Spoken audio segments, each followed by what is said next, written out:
Assalamu alaikum, everybody. It's my pleasure to present Dr. Sanjay Asrani today. I think everybody, most of you has came to know him during the last 2 days. I was so honored to come to know him, to talk to him, to attend his lecture. He's a very passionate about glaucoma. He's very compassionate, and this is the most important glaucoma physician. Dr. Asrani started his journey in ophthalmology when he graduated in 1988 from Mumbai, and then he went through a lot of jobs. He worked in Duke, in Johns Hopkins, in University of Illinois. He's now the head of medical director of Duke's Eye Center of Cray in North Carolina, and he's the head of glaucoma department. Today he's going to talk to us everything we should know, everything new in normal tension glaucoma. It's a very difficult subject, always misdiagnosed or always overlooked. So hopefully we'll hear some very expert opinion about the subject. Dr. Asrani, please.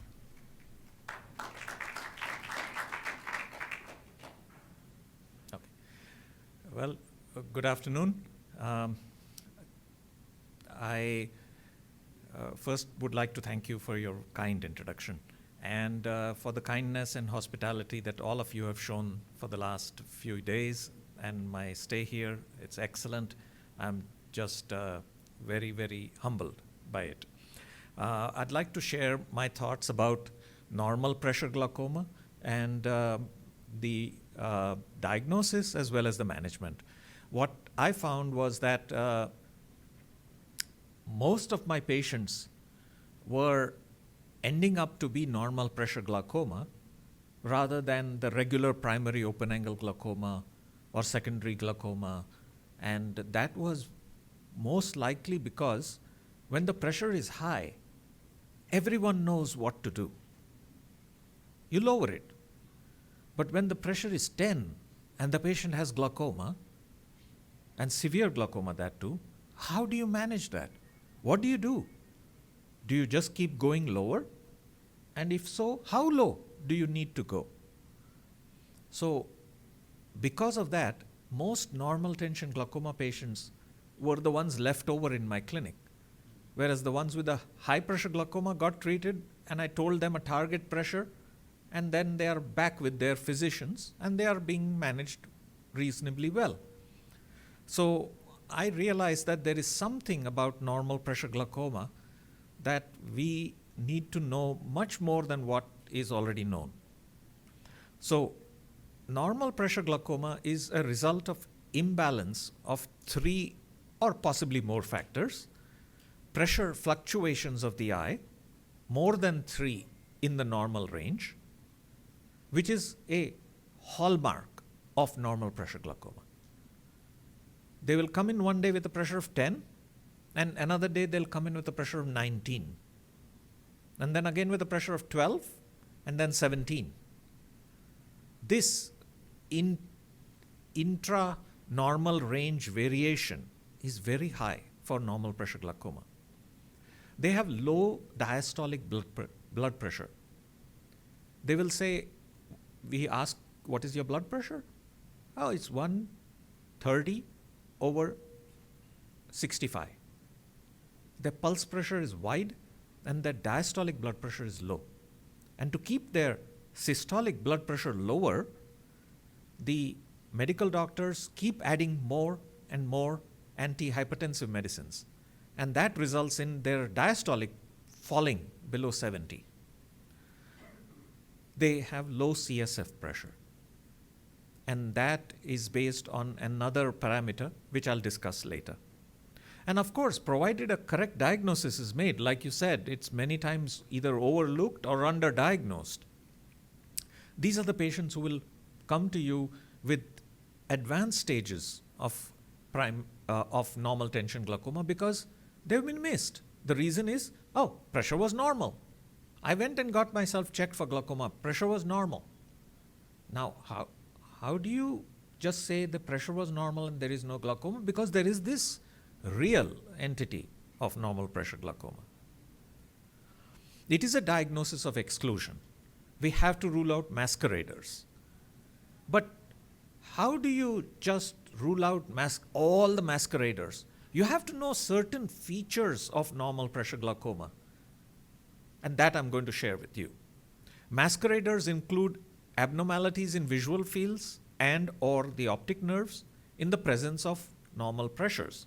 Early stages of both open and narrow angle glaucoma will masquerade as normal pressure glaucoma because their pressure spikes are not detected, and they may come to you when the pressure is normal. What are the masqueraders? The common masqueraders of normal pressure glaucoma. Old burnt out glaucoma, that is steroid-induced, pigmentary, uveitic. Let me give you an example. A patient comes to me, he is 35 years of age, and he's been diagnosed as low tension glaucoma. I ask him if he has any of the features that I'm going to describe to you, and he says no, none of those features. And to have a normal pressure glaucoma at 35 years of age is extremely unusual. So I keep digging into his history. Are you on steroids? Have you been on steroids before? He says, "Doctor, why do you ask me about steroids?" Because I said steroids raise the eye pressure. "Oh, I didn't know that. I should get my daughter checked." I was like, "Why?" "Because my daughter has eczema and she applies steroids every day to her body, triamcinolone skin cream." Then I asked him, "How old is she?" "Oh, she's now 16. So when she was young, who was applying the steroid? He. He was putting it on his palm and applying it all over her body. And he was absorbing the triamcinolone, having had raised pressure. Now his pressure is normal. This is old burnt out glaucoma. He doesn't need treatment. His pressure is normal now that he knows. So open angle glaucoma with a very thin pachymetry or fluid in the cornea. After LASIK, they can develop a pocket of fluid in the cornea, and even though the pressure is very high, it'll read low. Current glaucomas is intermittent angle closure, early stage open angle, active uveitis. So whenever there is uveitis, there is low production of aqueous, so there is going to be a low pressure.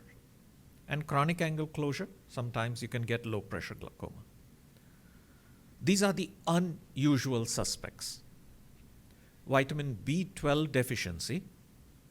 This is becoming more and more common, or used to become common, in the era of bariatric surgery, when they would do stomach resection for obesity. If the patient did not replenish vitamin B12, they would not stop absorbing vitamin B12, and therefore they would get vitamin B12 deficiency that would result in a paracentral scotoma, and that got diagnosed as normal pressure. Neurosyphilis, like I showed you yesterday in the talk, optic atrophy due to optic neuritis and NAION, hypoplastic nerves, disc drusen, vascular abnormalities, and any brain mass or scar along the optic pathway up to the lateral geniculate body. Now, we used to think that only up to the chiasm, but the chiasm is not the junction of the cells. It's the lateral geniculate body. So any stroke that happens in the temporal parietal lobes that affect the optic extension to the lateral geniculate body can cause a abnormality in the field. So here are the questions. What do we ask somebody who has presumed normal tension glaucoma? Do you have a history of migraine? Because many of them are vasospastic. Usual blood pressure? Is your medical doctor very happy? Yes, my blood pressure is that of a 20-year-old. A 70-year-old should not have a blood pressure of a 20-year-old. It is wrong that atherosclerotic blood vessels at 70 cannot pump blood into the brain and the optic nerve if the blood pressure is too low. Raynaud's. In a hot weather, how do you ask for Raynaud's? You ask if you wear socks in bed when it is summer. You ask the spouse. When you touch their feet in bed, is it always ice cold? And yes, they are very cold. And that is, it's not frank Raynaud's, but it is telling you that the peripheral blood vessel system goes into spasm. Now you look at the rest and you'll wonder that you have not heard about any of those things. Over-the-counter supplements, vitamins, ginkgo biloba, turmeric. What is their waist circumference? Do they have other medical conditions? No. They will say typically, no, I don't have any other medical conditions. They are healthy, completely. They take a lot of over-the-counter supplements and their waist circumference is always below 33 inches. They sometimes have an absence of thirst. Their thirst center in the brain is not working. So they don't feel thirsty. And they can go hours on end. And especially if they are in an air-conditioned environment, they don't drink fluids throughout the day. And they realize at 5 p.m. when it's time to go home, I haven't drank any water today. Because their thirst center is not working properly. They have an acute sense of smell, many of them, and they exercise to an extreme. Like, how much do you exercise? You ask a 80-year-old. Oh, I walk 4 miles a day. 4 miles at 80 years of age? Every day? Yeah, I do it at a brisk pace. Because isn't exercise good for you? Yes, but not to an extreme. They already have low blood pressure. Now they exercise and they drop their blood pressure much lower. So I asked them at the end of your exercise, do you feel lightheaded? Oh, yeah, sometimes when I stand up after my exercise, I feel lightheaded. What is that? That is hypoperfusion of the brain. And the reason is this study. This is a study we did and published in 2011, where we found that there was a significant weight difference, circumference of the waist, body mass index, blood pressure, number of prescription drugs was much lower in the normal pressure glaucoma, number of supplements was much higher. Shy score was anxiety. Anxiety was not different. But look at the last thing. Higher education level. Significantly higher in the patients with normal pressure glaucoma. That was the sticking point. That didn't allow our paper to get published for a long time. Because the reviewers started saying, what do you mean higher education level? It is maybe because they are myopes, maybe because they are in a particular zip code that are all the rich people who are highly educated you looked at in this survey. And it wasn't. We looked at everything. Refractive error was the same. It was of multiple zip codes. So I was also afraid of publishing something like this. I mean, it means that all of us in this room are at risk for normal pressure glaucoma, right? Until I met somebody who had done the Beijing study. They had done a Beijing normal tension glaucoma study, and there is also another study called the Central India normal tension glaucoma study. They had checked the CSF pressures of patients with normal tension glaucoma, with primary open-angle glaucoma, and what they had found was very shocking to them, and they were afraid to publish, is that patients with low CSF pressure had much higher education levels. And once I shared with them, they was like, we are finding the same thing. And since then, we got this published. So the questions to ask in presumed normal tension glaucoma, is there any history of vernal conjunctivitis? Were you using steroid drops for long periods of time when you were a child? Are you currently using any steroid drops? LASIK, gastric bypass, and MS, because many times their nerve is very thin on OCT. When you see these abbreviations, this is ocular ischemic syndrome, peripheral vascular disease, stroke, coronary bypass done, those patients are typically not at risk for normal pressure glaucoma. So whenever you find that there are 3 or more factors, there is a higher likelihood of normal pressure glaucoma. Let's go back. Sometimes in primary open-angle glaucoma, I am practicing what I term veterinary ophthalmology. I ask the patient, why are you here? I don't know. That other doctor sent me. Do you have glaucoma? I don't know. I'm using these drops. So basically you're getting nothing from the history. So you then go straight to the optic nerve and look at the optic nerve. And when you look at the optic nerve, you can tell if this is regular high pressure glaucoma or is this low pressure glaucoma. And what are the features when you look at a nerve that tell you that this is low pressure glaucoma? There is a focal notch of the optic nerve with the rest of the nerve well preserved and pink. There is a paracentral loss on the visual field, and correspondingly there is a parafoveal ganglion cell loss on OCT. And of course, as I said yesterday, nasal and temporal loss has to be greater. Then you have to think about neurologic conditions. Usually in glaucoma it is superior and inferior loss. So here are 2 examples of nerves are typical of low pressure glaucoma. You can see this notch here, and you can see the rest of the nerve is completely normal. Here also, of course, there is a telltale giveaway sign of the disc hemorrhage, but again the rest of the nerve is normal. So is this normal tension glaucoma? No. I can get a resounding answer, no. Okay, so what is it? It is an abnormal disc, but what is the diagnosis? You should be able to look at the nerve and make a diagnosis. Temporal pallor, right?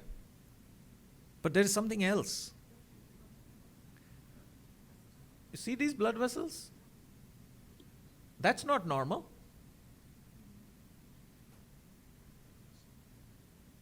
This is Leber's hereditary optic neuropathy.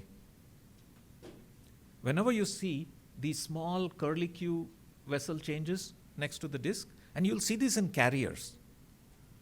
They may not have optic atrophy, but the small curlicue changes will tell you that this family has Leber's. This, of course, masquerades as normal pressure glaucoma because they have central scotomas. And pallor is not easy to diagnose, with cupping. So here's this patient who comes in with OCT that's abnormal, loss of nerve fiber layer, loss of macular thickness. You can see that loss compared to the other eye. You can see the difference between the 2 eyes. Patient has a superior arcuate defect. Glaucoma? Pressure is 17. No. Why? The answer is right there in front of you.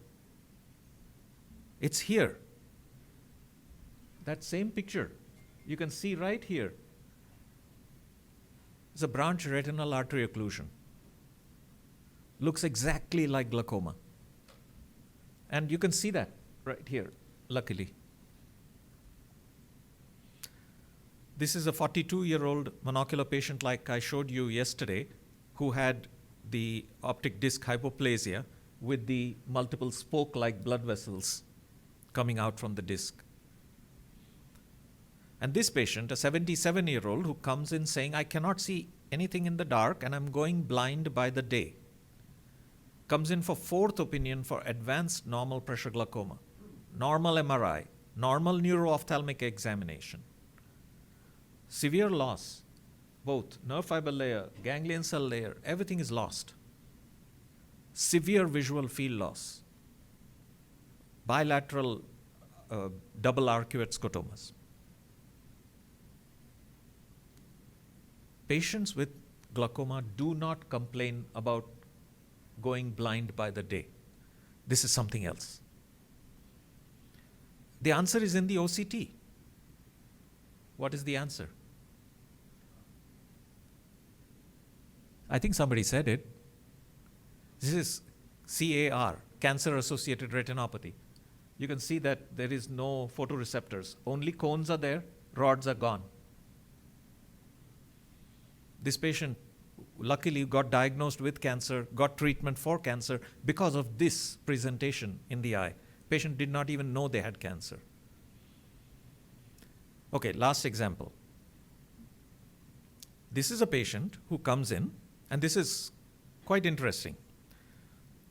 This one has, in the left eye, these pressures, 10, 9, 11, 7. This is the view of the angle. You can see blood vessels in the trabecular meshwork. Is this normal pressure glaucoma, neovascular glaucoma, or is it normal?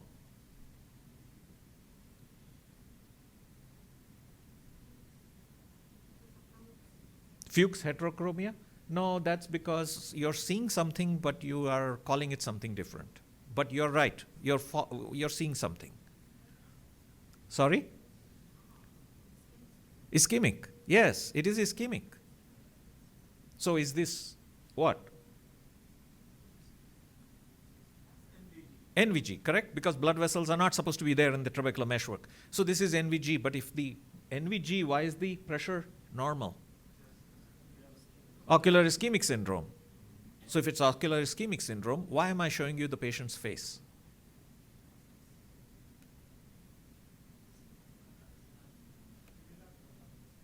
Unilateral?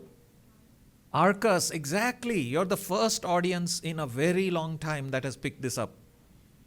Very, very good. Very good. You can see the arcus here. There is no arcus here. Whenever you see a unilateral arcus, it tells you that that side where there is no arcus, the carotid is blocked. These are the patients, if you send them to a vascular surgeon, make sure you got an appointment 6 weeks later, because they're going to get a massive high pressure glaucoma on that side, because suddenly the ciliary body will get perfused. So we talked about this pressure fluctuation. As I was discussing with Dr. Shargil yesterday, we had done a study in the year 1995 on pressure fluctuations.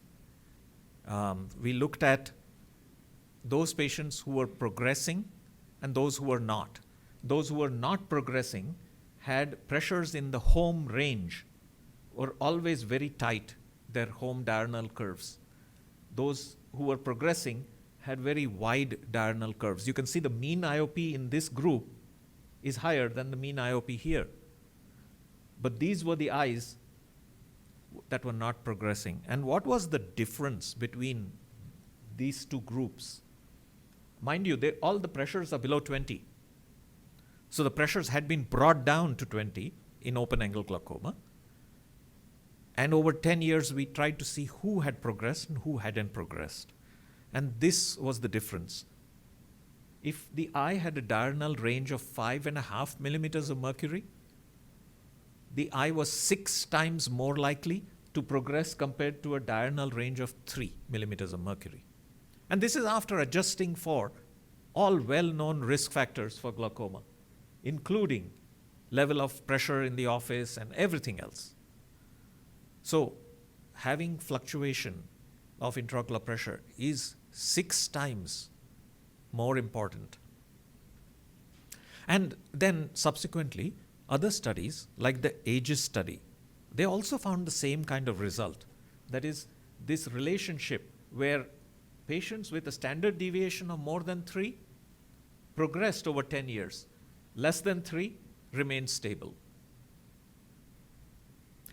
We published a study on normal tension glaucoma patients with SLT because we found that we were not getting pressure lowering with SLT. But what we found was that though we were not getting the pressure, mean pressure lowering, the range of pressure dropped. The fluctuations reduced significantly. So if a patient comes with a pressure of 12 and you sign them up for SLT and they come back and the pressure is 12 6 weeks later, that is not a failure of your SLT. That is not a failure of your medication. Because without that SLT, without that medication, the pressure may have been 19 or 7. It keeps it stable. And that, I found, was able to maintain stability in my normal tension glaucoma patients. Now I have many of them who at least have gone for 9 to 12 years with only SLT and kept them stable. Every time after 3 years they would come in, there would be a new fresh disc hemorrhage and a change in the OCT, and again we would repeat the SLT. And then SLT was also found in this study where the range of pressure fluctuations in the nocturnal periods significantly were decreased with SLT treatment. Let's talk about low diastolic blood pressure. Low nighttime blood pressure is a significant risk factor for glaucoma, both in normal pressure and in primary open angle, and especially those so-called white coat syndrome patients. Their blood pressure in the doctor's office is 150 over 100, and they go home and it is 110 over 70. So these people get aggressive antihypertensive medications. They make them vulnerable to progression.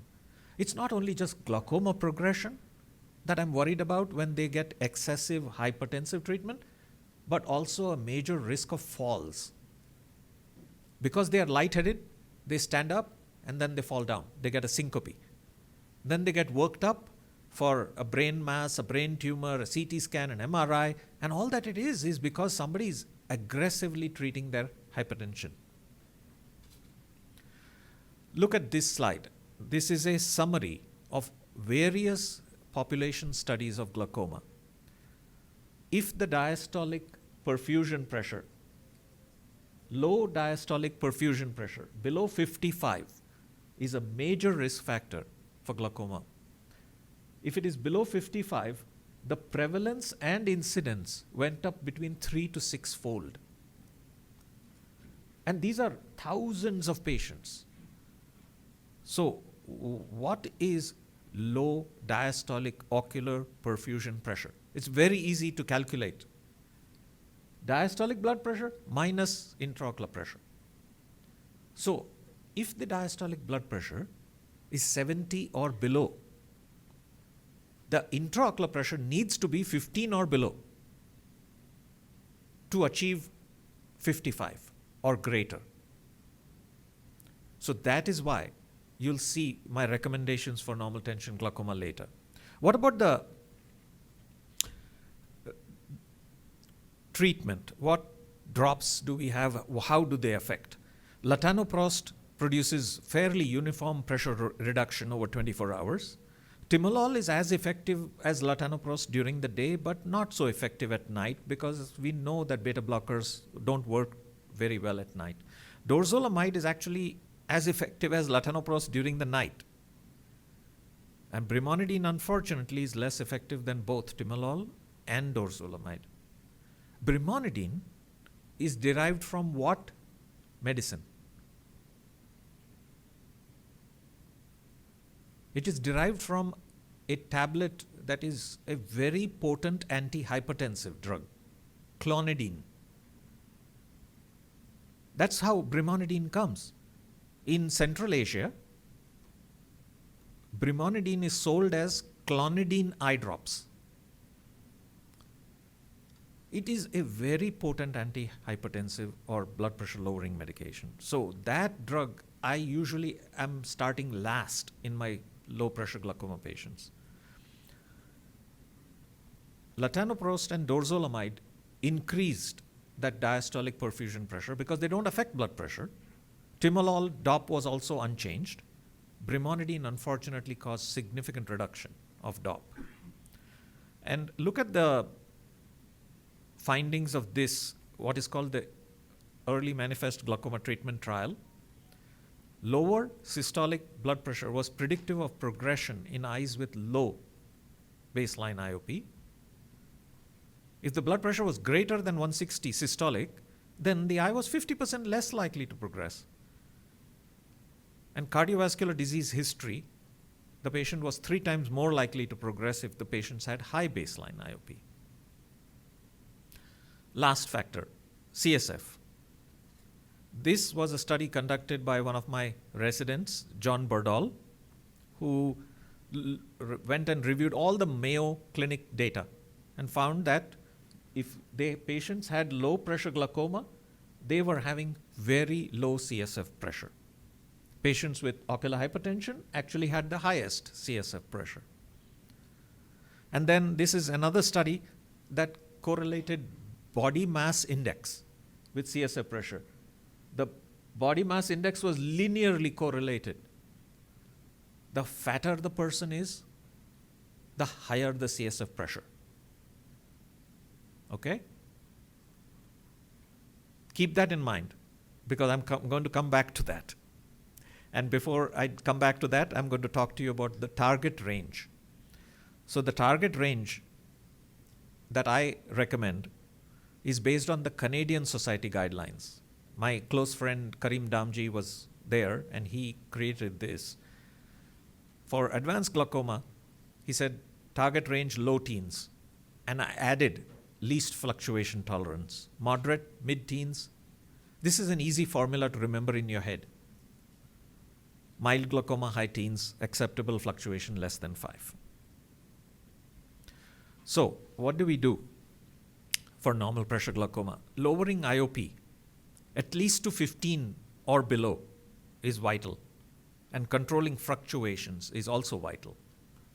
If the blood pressure is not very low, then you can accept a pressure of 18, 17, as long as the pressure is stable. Offer SLT as first-line treatment. Consider topical carbonic anhydrase as second line after prostaglandin, that is, because it doesn't affect the blood pressure. These are the recommendations I tell my patients. Avoid dehydration. Drink water periodically throughout the day. I tell them, chain yourself to a bottle of water. You cannot leave home without a bottle of water. You cannot go anywhere without a bottle of water. You need to be sipping water throughout the day. Because only when you see it will you sip it. You don't see it. You will not remember because you don't have thirst. And especially us, we are in air-conditioned environments, we don't feel thirsty. And therefore we won't drink water sometimes.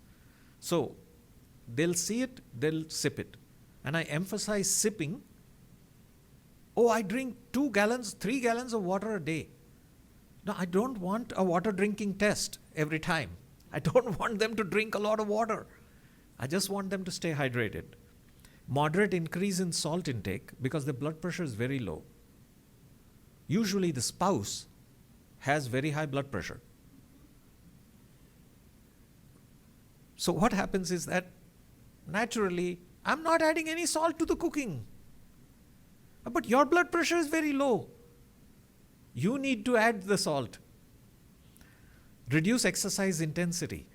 I said 20% at least reduction in exercise. No head down in yoga. New fads, patients, they want to do what is called the downward dog position, that is head below heart, is not good because the episcleral venous pressure goes up significantly. Do they really need the antihypertensives? Reduce the pressure fluctuation, reduce pressure below 15. Flammer's syndrome is the name given to all those features that I talked to you about. Josef Flammer, he's a very good friend. He's in Basel, Switzerland. He's the one who has come up with all these features. Should help in the diagnosis. Absence of features should alert you to the presence of masqueraders. Patients who maintain a stable IOP, such as after SLT or after trabeculectomy, have relative stability of disease. Patients get significantly worse if they lose body weight. Patients will come to you with normal pressure glaucoma and they are lean and thin. And they will say, I want to lose 3 more kilos. But you have nothing to lose. The moment they lose, the blood pressure drops, the glaucoma gets worse. So I tell them, do the Asrani diet. Fries, ice cream. No, that's dangerous for you. But it's like you don't have any fat in your body. Because fat is an endocrine organ. Omental fat, especially, is an endocrine organ. It secretes 11-beta dehydroxygenase. That is the chemical that allows your kidney to retain the salt. Because whatever salt they eat gets excreted in the kidneys. They don't have that chemical to hold on to the salt. So that is why the recommendation of body weight. Any tissue loss preceded by disc hemorrhage, especially in the superotemporal quadrant, is graver consequence because of paracentral vision loss inferiorly. And further investigations need to be done to focus on this interplay between all of these factors and why they are associated with the features of Flammer syndrome. And we are looking for the next generation to keep their antennas up and see if they can find a correlation and why and all these causes. Thank you very much for your kind attention. Thank you very much, Dr. Asrani. It was very informative, as usual.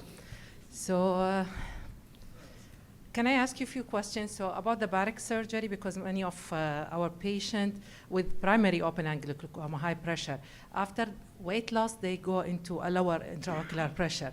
So, what should I do? It's okay? Because they are high intraocular pressure, primary open-angle glaucoma, not So those are the exact opposite recommendations. Lose weight. So all of this, what I told you, is all about normal pressure glaucoma. So please don't get me wrong. For primary open-angle glaucoma, I tell them, lose weight, lose weight, lose weight. And the reason is, the moment the fat around the neck decreases, Yes, exactly. the episcleral venous pressure drops. And that improves their pressure in the eye. I see patients who suddenly come in with with their eye pressure dropped 5 points. And I was like, what happened? Oh, I underwent bariatric surgery and I lost weight. And that is a happy good thing. moment. It's a happy moment. In It's a good primary thing. open-angle glaucoma, Yes. the high pressure. So second, if you, in the treatment of normal tension glaucoma, you said about SLT and the treatment and the fluctuation. Don't you feel like it's better to treat one eye and keep the other eye to check for the fluctuation and then later to decide that your medication is good or SLT is good? Yeah, we did that. Okay. We did that. And that's when we found that the SLT was the best option. Okay. Because it is an insurance against compliance. Yeah, but how would I know that it's worked? He was today 12, and after SLT, he's still 12. You So- come back, you wait, you can certainly wait to prove it to yourself, Okay. but if you take my word for it, what you'll see is that before SLT, the pressure is all over the place. After SLT, the pressure is almost always similar, within 2 points of each other. Okay. And that stability you get when you put the patient on prostaglandin and carbonic anhydrase inhibitor. Okay. So you can do either. I'm not saying No, definitely no, no. do I mean, SL. like, no, it's a good idea. So you mean after the start of normal tension glaucoma management, you have to wait for a while until. And also in the diagnosis, like, because we have a lot of aborted steroid, we used to be here sold on the counter till a few years back. So sometimes patients even forget that use steroid. So how long do you think, like, when I have a glaucoma suspect, is 2 years is enough to follow him up and there is no change? I will tell him you don't have a glaucoma, or more or less? I think 2 years is plenty. 2 Okay. years is plenty. Less. No, it's good. Good. 2 years is good because Usually, patients with glaucoma will progress within 2 years if it is Okay, without normal, treatment. Yeah, without normal treatment. tension will progress in 2 years. So if there is no progression, Okay, that's a Normal good tension question. glaucoma, For yes. normal pressure glaucoma, yeah. the if they are maintaining their body weight and hydration, they may not progress. Okay, so I So you advise have him to watch. healthy You have to life watch. You or have to watch unhealthy for- life, right? Correct. If you see that they are maintaining their body weight and their hydration and they are not very vasospastic and they are stable, you can extend the interval for follow-up to once a year. But I would see them for a little longer than I would see for primary open-angle glaucoma. Okay, so And I would base the diagnosis so based 2 on the years weight. might not be enough to show me any progression. So I Correct. need more with the normal tension glaucoma. And the way to know which is it primary open-angle glaucoma, high pressure, or is it normal pressure, is Yeah. by looking at the disc.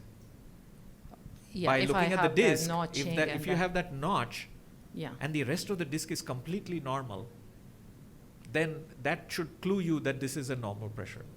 Okay. Thank you so much. Any? Yes. Thank you, Professor, for a really nice presentation. I'm pediatric ophthalmologist, and my question regarding what is the youngest age the patient might have normal tension glaucoma? And then the second question, we saw from your presentation, mainly normal tension glaucoma is not really regarding IOP, although you do treat the IOP, but it's mainly the system, the whole body. So should we consider like all normal tension glaucoma to be treated actually by internist rather than really ophthalmologists? Because you mentioned the blood pressure is the one affecting, or the vascular like migraine can affect and can be co-cause for the normal tension. So, two questions. One is, what is the youngest age? I used to believe that below 40 you would not see normal pressure glaucoma. And that is usually the rule of thumb, that patients are typically more than 40 years of age. However, we recently saw a patient who had severe blood loss, had history of migraine, and at age 30 developed a disc hemorrhage and a focal notch. So it could happen, but it is extremely rare. So typically they're in their 50s or 60s when this happens.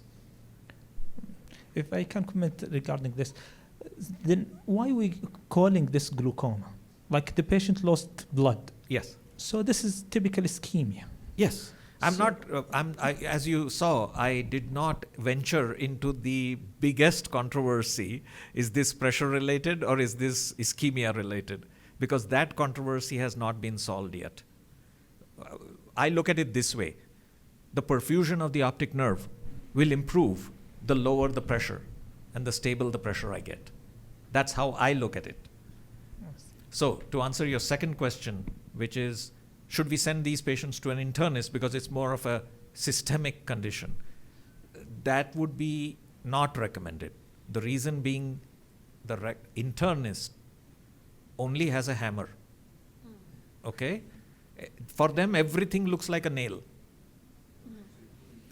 They will keep lowering the blood pressure.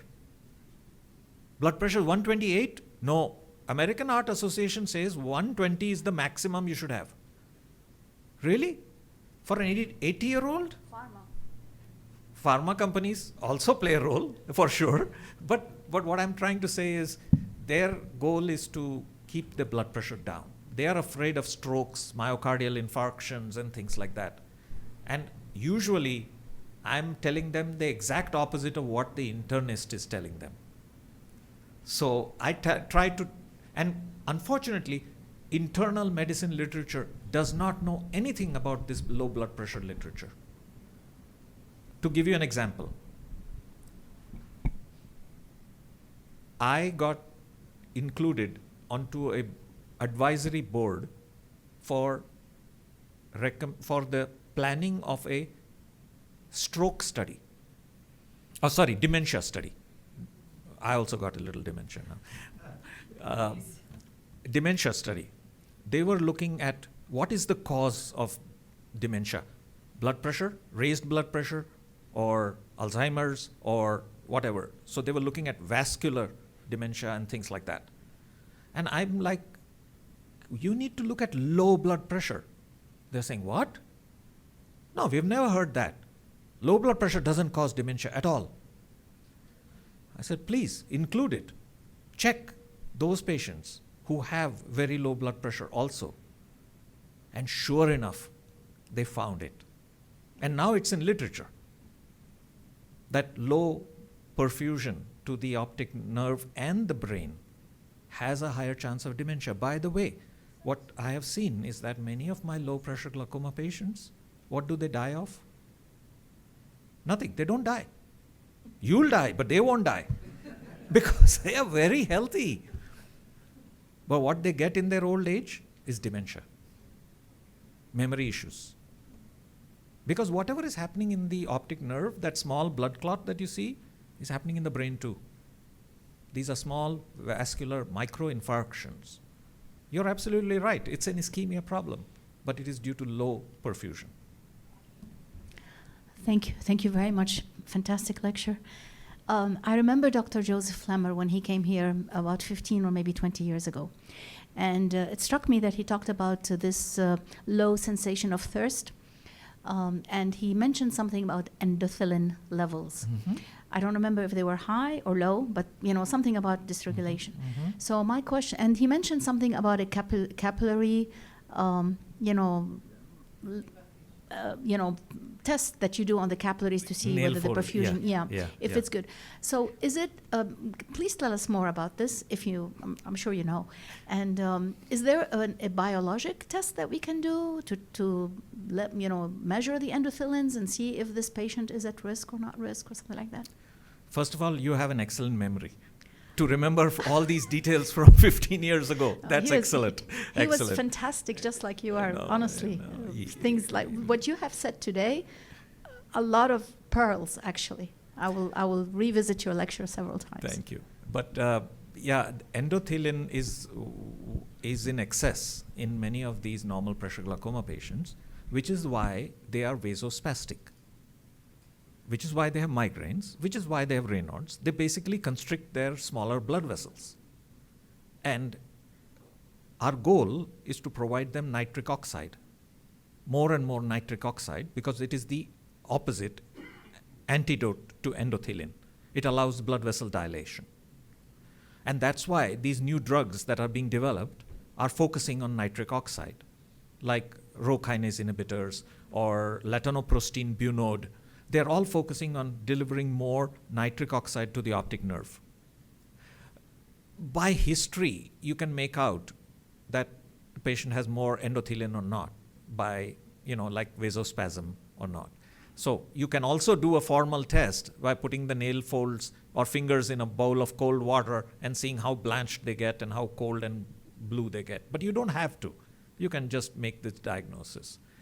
So yes, he's absolutely right. This is the theory behind all of this. And we are still trying to find nitric oxide stimulators because nitric oxide is very nascent. It has a very, very short half-life.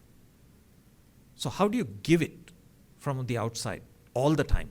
You have to have the body produce it and not produce so much of endothelin. So that is what we are trying to work on. Any other questions? You said about supplements. Mm-hmm. What about when you have progression, if you do everything and still progresses? Are there any supplements that you use or That's a great question. Ginkgo tends to help. So the supplements, why do they take so much supplements? That is the more basic question. Why? Because they are not, despite them being in perfect health, there is something in their system that tells them they need to do something to feel better, to get better. But I'm telling you, you're completely healthy. Why are you taking so many supplements? No, these are good for you. So they are taking supplements in excess. There is no need for them. The other thing is that none of the supplements have yet proven any benefit So I don't recommend supplements. If they take it because they want to take it, I'll let them take it. But for ginkgo biloba, you have to just be careful about if they are also on aspirin, then it is a blood thinner and they can double act with aspirin. But otherwise, if they want to take anything, I stay off that controversy. Actually, vitamin B12, because baric surgery is very fashionable here, and they don't have a like a protocol to follow. So Yes. not like strict in the US. So yes, yeah, vitamin always B12, remember. and you know what? A lot of I'm surprised to find that many of us have borderline vitamin B12. We don't have enough vitamin B12, and then the doctor will tell us take these pills. Well, we don't have the intrinsic factor to absorb the vitamin B12. So how by taking those pills is not going to help us. So you have to bypass the hepatic system. Okay. And you have to take it in So sublingual. injection? No, sublingual. Sublingual. Sublingual makes the difference. Okay. So yes, just a small pearl separate to glaucoma. Yeah, thank you, Dr. Sanjay, for Sure. this great talk. Were you able to associate your normal tension glaucoma patients to a certain type of personality trait? Because I had the feeling that some of my patients with normal tension glaucoma diagnosis were more or less type A personality. Of course, this needs some validation, but just an observation. You're absolutely right. The personality of the low pressure glaucoma patients is very detail oriented. Very. You know, when we did this study, why we did this study? This study that I published on normal pressure and high. Before I used to go into the room of the patient, I used to look at the questionnaire that the patient had filled out. At that time, this was paper records. They would write out all the questions, answers to the questions that we had asked them to get more history from them. I would look at the questionnaire and I would be able to tell which patient had normal pressure glaucoma and which patient had primary open. Because if every question was answered in neat handwriting and more questions were put, they had normal pressure glaucoma. If 3/4 of the questions were unanswered, they had primary open angle glaucoma. With diagnostic test. Very good diagnostic test. So when we sent out the survey, guess what? We had the same result. Only 25% of the primary open angle glaucoma patients returned the survey. 80% of the normal pressure glaucoma patients returned the survey. So you're right. There is some, that's why we looked at the anxiety levels to see if there was something different. We didn't find that, but the observation is absolutely true. Yes. Thank you, Prof. Sanjay, for an excellent presentation. My question, classically, the recommendation is to lower the intraocular pressure by 30%. Mm-hmm. Do you think that is a good way to treat those cases? I don't follow that rule. As you saw, my rule that I follow is the Canadian Society guidelines. I just look at the disc and the field. If the cupping is severe, low teens. Whatever their high pressure was. If the pressure was 40 and their cup is 0.9, 30% lowering will not make a difference. And similarly for low pressure glaucoma, I don't follow that rule. And that is, the rules from all these studies. You're absolutely right. But I don't follow it. Because I found that 30% lowering, sometimes the pressure is 26 and all that I want is 21. So I don't follow it that way. And as you mentioned, prostaglandin is probably the best medication, but also classically pilocarpine and sometimes systemic carbonic anhydrase inhibitors were recommended. Do you think those have a place for treatment nowadays? Pilocarpine, I happen to be the highest user in the state of North Carolina. Pilocarpine. Nobody else is prescribing it. I'm the one who's prescribing it. I prescribe it at bedtime for many of my patients who have chronic angle closure. who have already done a laser iridotomy, they are still getting PAS. I prescribe pilocarpine once at night because their pupils is much larger at dark. So if the pupil is constricted during the night time, I found that it helps. This is anecdotal evidence, so I haven't published it or shared it, but that's what I do. So pilocarpine has that role for reducing the chances of pressure spikes at night time.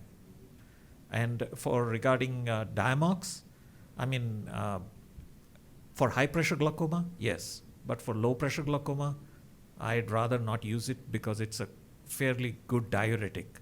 So it gets rid of a lot of the fluids in the body. And it causes low appetite and loss of weight.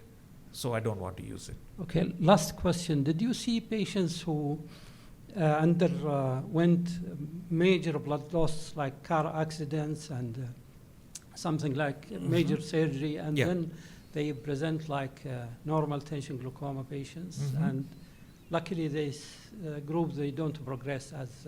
Correct. You're right. Some of these patients, like that lady who had a major blood loss, we decided not to treat. Do you see those frequently, or...? No, it is fairly rare. It is fairly rare. But those are patients, if they have an acute event, I don't necessarily start treatment because they may stay stable. But do they have optic disc cupping like glaucoma patients? Yes, that's how they end up in my clinic. Yeah. Somebody notices a disc hemorrhage and then they send them to me. Or somebody notices, oh, you got a notch in your nerve. Or nowadays, it's more fashionable, somebody notices an abnormal OCT and sends them. Because I haven't seen it here, although we have a lot of car accidents and people who lose vision because of that, but it's not rare. As what is mentioned in the books. Yeah. Correct, it's rare. Well, people with car accidents usually have brain injuries and then they get hemianopias and all that stuff. So the optic nerve becomes not necessarily paid attention to. Possibly, but I'm just saying, but it is rare, you're right. Any another question? Okay, can I ask you something? Yesterday you shared that you found normal tension glaucoma to be like in some countries more than the other. Yes. So it could be genetic, you think, or it's a lifestyle thing? That's a great question. I thought you would not bring it up, but you did. Well, I will answer you. Okay. You promised. So countries like Korea and Japan, the incidence of normal pressure glaucoma is very high. In Japan, it's almost 80%, and in Korea, it's about 70%. And this is not there in the rest of the world.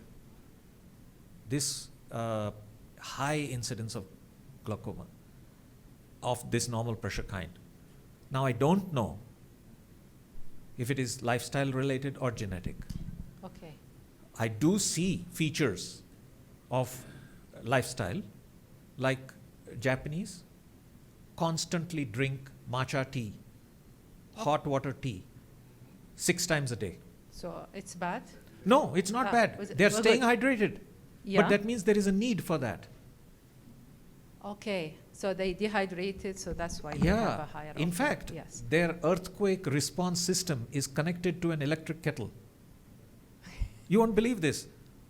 If the father or the mother doesn't pick up the electric kettle in 5 hours after an earthquake, the message goes to the son and daughter.